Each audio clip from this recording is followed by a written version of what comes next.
ফেব্রুয়ারিতে নির্বাচনটা আদৌ হবে কিনা তা নিয়ে বিএনপিরই একেবারে তৃণমূল পর্যায় থেকে শীর্ষ নেতৃত্ব পর্যন্ত যখন সন্দেহ, অবিশ্বাস, আশঙ্কা তুঙ্গে, এমনকি তারেক রহমান নিজে যখন রোববার তার এক ভার্চুয়াল বক্তৃতায় স্পষ্ট করে বলেছেন যে এমন হওয়ার কথা ছিল না যে ফেব্রুয়ারিতে নির্বাচনটা শেষ পর্যন্ত হবে কিনা তা নিয়ে জনমনে এ ধরনের আশঙ্কা, উদ্বেগ, অস্থিরতা সৃষ্টি হওয়ার কথা ছিল না। তারেক রহমান দেশে ফিরতে পারবেন না, অন্তত ইউনূস মহাজনের আমলে তো নয়। লন্ডনে তারা বৈঠক করে নির্বাচনের তারিখ ঘোষণা করলেও তারপর থেকে থেমস নদী দিয়ে অনেক পানি বয়ে গেছে। সর্বশেষ বলাবলি হচ্ছে যে 7ই নভেম্বর তারেক রহমান দেশে ফিরছেন। তার মানে বিএনপি তার এই বিশেষ দিনেই তাদের নেতাকে দেশে ফিরিয়ে নিতে চাইছে, কিন্তু অন্য পক্ষ বলছে অসম্ভব। গতকাল বিএনপির এই মনোনয়নগুলা প্রকাশ করার পর একাধিক সমর্থক, একাধিক মনোনয়ন প্রত্যাশী প্রার্থী যারা মনোনয়ন চেয়েছিল পায়নি। এর কারণে একজন ব্যক্তিকে দেখলাম, তার নাম মোহাম্মদ আসলাম চৌধুরী। তিনি মনোনয়ন চেয়েছিলেন, পান নাই। সবাই তাকে মোসাদ আসলাম বলে। তিনি নাকি ইসরায়েলের গোয়েন্দা সংস্থা মোসাদের এজেন্ট। তিনি মনোনয়ন না পেয়ে তিনি বিএনপির সব অপসংস্কৃতি, দুর্বৃত্তায়ন, সন্ত্রাসী কর্মযোগ্য এগুলো অভিযোগ এনে পদত্যাগ করেছেন সব ধরনের পদ পদবি থেকে। ফেব্রুয়ারিতে নির্বাচনটা আদৌ হবে কিনা তা নিয়ে বিএনপিরই একেবারে তৃণমূল পর্যায় থেকে শীর্ষ নেতৃত্ব পর্যন্ত যখন সন্দেহ, অবিশ্বাস, আশঙ্কা তুঙ্গে, এমনকি তারেক রহমান নিজে যখন রোববার তার এক ভার্চুয়াল বক্তৃতায় স্পষ্ট করে বলেছেন যে এমন হওয়ার কথা ছিল না যে ফেব্রুয়ারিতে নির্বাচনটা শেষ পর্যন্ত হবে কিনা তা নিয়ে জনমনে এ ধরনের আশঙ্কা, উদ্বেগ, অস্থিরতা সৃষ্টি হওয়ার কথা ছিল না। এবং তিনি এমন হুঁশিয়ারিও দিয়েছেন যে এই অবস্থা চলতে থাকলে হয়তো একটা অগণতান্ত্রিক অপশক্তি বাংলাদেশের ক্ষমতা নিয়ে ফেলতে পারে, যেটা শুনলে পড়লে স্পষ্টতই বোঝা যায় তিনি এমনকি সেনা শাসন চলে আসতে পারে এমন আশঙ্কাও প্রকাশ করছেন। তেমন একটা অবস্থায় তারেক রহমানের নেতৃত্বে স্থায়ী কমিটির বৈঠক শেষে সোমবার বিএনপি 237টি আসনে এমপি প্রার্থীদের তালিকা দিয়েছে। প্রাথমিক মনোনয়ন হিসেবে তারা এটা ঘোষণা করেছে এবং ধারণা করা যায় তারেক রহমানের ওপর এই যে নির্বাচনী জোয়ার দলের ভেতর আসছে না, এই নিয়ে চাপ এত বেড়েছে, মানে তিনি নিজেও এতে মানসিকভাবে এতটা অস্থির বোধ করছেন। কারণ বিএনপির ভেতরে কথা হচ্ছে তারেক রহমান দেশে ফিরলে তাদের ভেতরে নির্বাচনী জোয়ার তুঙ্গে উঠবে। বিএনপির তৃণমূলের নেতাকর্মীরাও মনে করেন যে তারেক রহমান দেশে ফিরলেই বোঝা যাবে ফেব্রুয়ারিতে নির্বাচনটা হচ্ছে, মানে নির্বাচনের একটা হাওয়া শুরু হয়েছে। কারণ তারেক রহমান তো বলেই রেখেছিলেন নির্বাচনী হাওয়া শুরু হলে তিনি দেশে আসবেন, নির্বাচনী তফসিল হলে তিনি দেশে আসবেন। কিন্তু না তফসিল না হাওয়া, কোনোটাই ঠিক বিএনপির অনুকূলে বলে এখন বোধ করা যাচ্ছে না। আর এই মনোনয়নের যে তালিকা বিএনপি প্রকাশ করেছে তাতে তেমন কোনো সারপ্রাইজ নেই। বিএনপির শীর্ষ নেতৃত্বের সকলকেই মনোনয়ন দেওয়া হয়েছে। জমির উদ্দিন সরকার, নজরুল ইসলাম খান এবং সেলিমা রহমান, স্থায়ী কমিটির এই 3জন সদস্য নির্বাচন করছেন না, তবে জমির উদ্দিন সরকারের ছেলে নির্বাচনে মনোনয়ন পেয়েছেন। আমার কাছে মনে হয় রুমিন ফারহানা মনোনয়ন পান নাই, তিনি হয়তো নারী আসনে মনোনীত হবেন এমন প্রতিশ্রুতি পেয়েছেন দলের কাছ থেকে।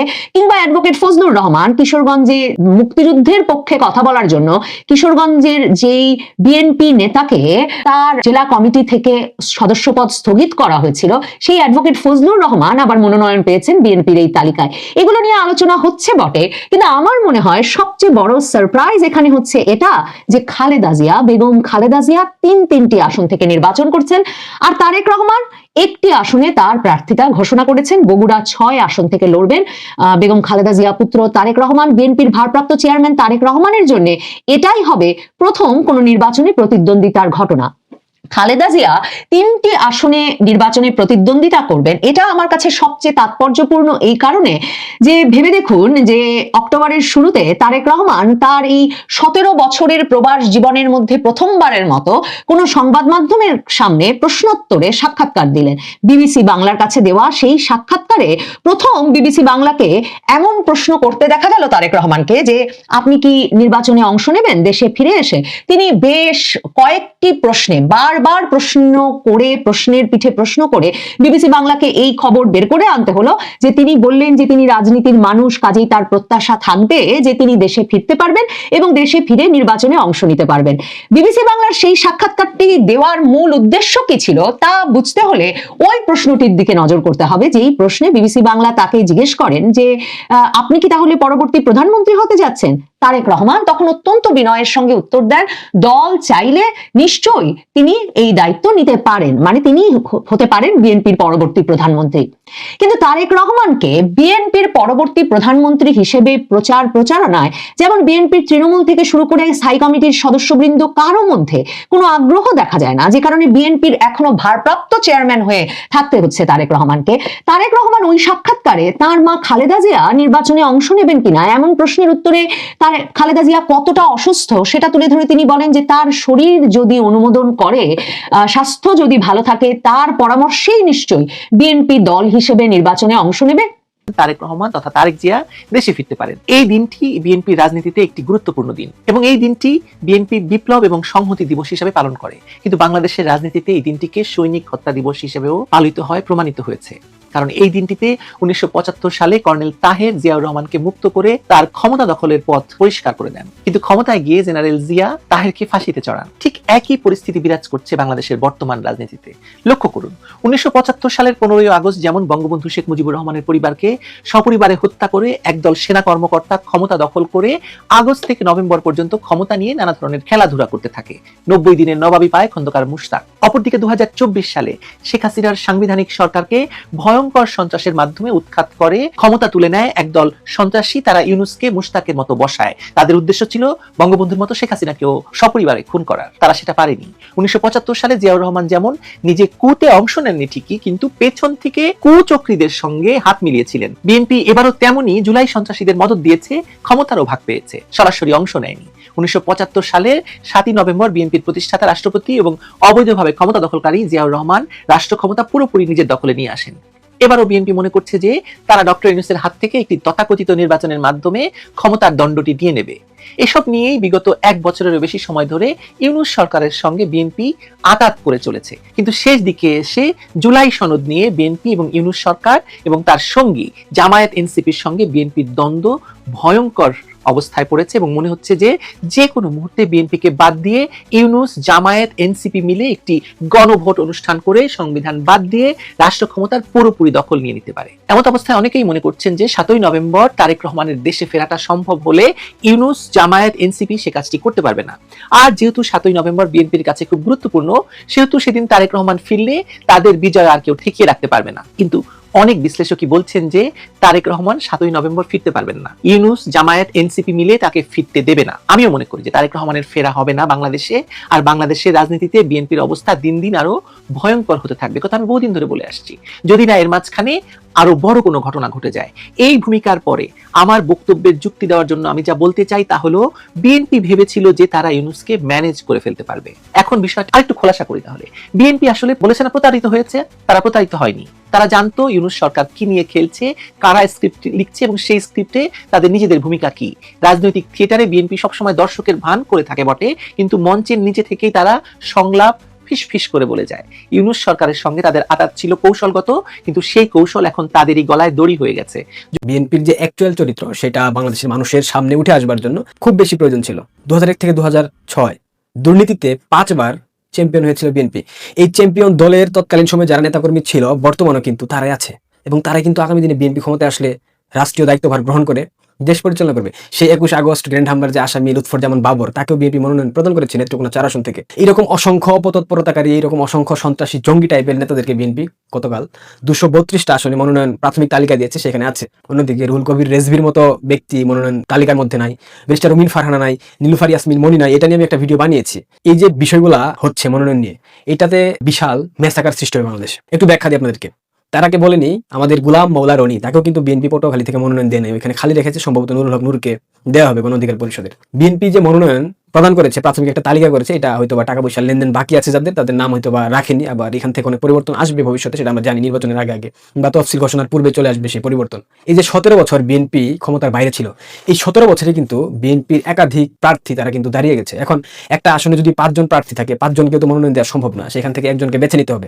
যখনই একজনকে বেছে নেবে, বাকি যে 4 জন থাকবে, সেই 4 জন কিন্তু সর্বোচ্চ বিরোধিতা করবে, কারণ এটা বিএনপির ট্র্যাডিশন। আপনারা নিশ্চয়ই খেয়াল করেছেন, আওয়ামী লীগ সরকার যখন এই মনোনয়ন দেওয়া হতো আনুষ্ঠানিকভাবে একটা উৎসবমুখর পরিবেশে ঘটা করে ধানমন্ডি দলীয় কার্যালয়ে মনোনয়ন দেওয়া হতো।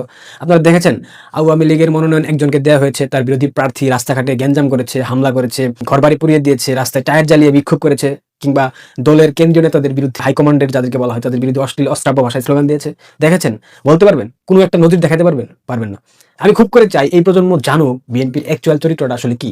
এই প্রজন্ম বুঝুক বিএনপি বাংলাদেশের ক্ষমতায় আসলে বাংলাদেশ ঠিক কোথায় গিয়ে ঠেকবে। গতকাল বিএনপির এই মনোনয়নগুলা প্রকাশ করার পর একাধিক সমর্থক, একাধিক মনোনয়ন প্রত্যাশী প্রার্থী যারা মনোনয়ন চেয়েছিল পায়নি, এর কারণে একজন ব্যক্তিকে দেখলাম, তার নাম মোহাম্মদ আসলাম চৌধুরী। তিনি মনোনয়ন চেয়েছিলেন, পান নাই। সবাই তাকে মোসাদ আসলাম বলে। তিনি নাকি ইসরায়েলের গোয়েন্দা সংস্থা মোসাদের এজেন্ট। তিনি মনোনয়ন না পেয়ে তিনি বিএনপির সব অপসংস্কৃতি, দুর্বৃত্তায়ন, সন্ত্রাসী কর্মযোগ্য এগুলো অভিযোগ এনে পদত্যাগ করেছেন সব ধরনের পদপদবি থেকে। এছাড়াও যুবদলের নয়ন মাগুরা 3 আসন থেকে বা 4 আসন থেকে মনোনয়ন চেয়েছিল, তাকে দেওয়া হয়নি, সে বিক্ষোভ কর্মসূচি পালন করেছে। এছাড়াও কুমিল্লাতে একটা প্রার্থী, তাকে মনোনয়ন দেওয়া হয়নি, সেজন্য মির্জা আব্বাসের বিরুদ্ধে স্লোগান দিয়েছে। মির্জা আব্বাসের দুগালে জুতা মারো তালে তালে, অবৈধ মনোনয়ন মানি না, মানবো না। তার মানে অবৈধভাবে তারেক রহমান মনোনয়ন দিয়েছে, তাদের দলের কিন্তু সর্বোচ্চ নেতা, তার সিদ্ধান্তে কিন্তু মনোনয়নগুলো হয়েছে। মির্জা আব্বাস অনেক সিনিয়র নেতা বিএনপির, তার বিরুদ্ধে স্লোগান হচ্ছে মির্জা আব্বাসের দুই গালে জুতা মারো তালে তালে। এখনো কিন্তু বিএনপি ক্ষমতায় আসেনি, এখনো মনোনয়ন তারা পাবে কি পাবে না তার কোনো নিশ্চয়তা নাই। এবং যাদেরকে বঞ্চিত করা হয়েছে তারা যে পুনরায় মনোনয়ন ফিরে পাবে না তার কোনো নিশ্চয়তা কেউ দিতে পারবে না। গতকাল রাত থেকে এখন পর্যন্ত একাধিক বিশৃঙ্খলা ঘটেছে।